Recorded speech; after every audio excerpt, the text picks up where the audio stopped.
এত ট্যাক্স টিক্কা, এত মামলার আসামি। এখন একটা সুযোগ আসছে, গণতান্ত্রিক পরিবেশ, সুপ্রিম কোর্টে এখন নির্বাচন হচ্ছে না। হোয়াই? কোথায় গেল মাহবুবুদ্দিন সাহেব, খোকন সাহেব? কি কারণে আপনারা নির্বাচনটা বন্ধ করে রেখেছেন?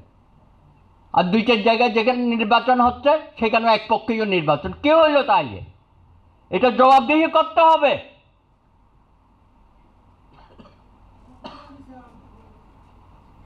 আইনজীবীদের নির্বাচনটা বন্ধ করার কি কারণ থাকতে পারে?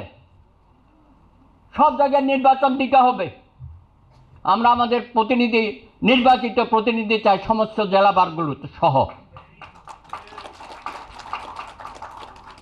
এই পরিবেশটা কেমনে হবে? আমরা এত কথা বলবো, দাবি দাবা করবো, আর নিজের জায়গায় অন্যরকম। এটা তো হবে না।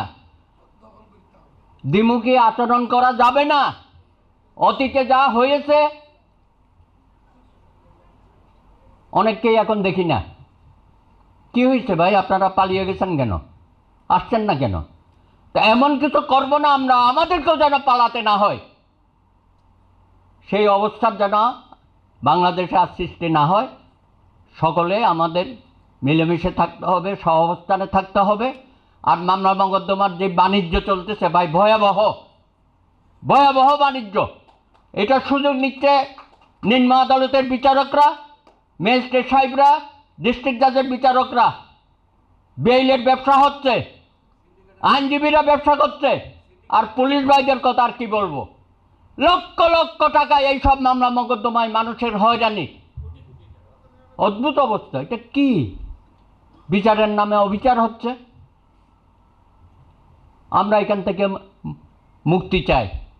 এখন আইনজীবীরা যদি আমরা সোচ্চার না হই, জয়নাল আবেদিন সাহেবের নেতৃত্বে আগামী দিনে বাংলাদেশে বিচার বিভাগে একটা নতুন পরিবর্তন আমরা দেখতে চাই, এই আশাবাদ ব্যক্ত করছি। অনেক অনেক ধন্যবাদ।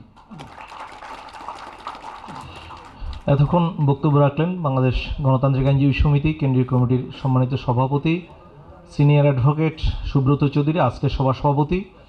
তিনি সবসময় সময়ের সাহসী কণ্ঠস্বর। আমরা আজকেও ওনার মুখ থেকে এই বক্তব্য শুনলাম। এবারে আমরা যার বক্তব্য শুনবো।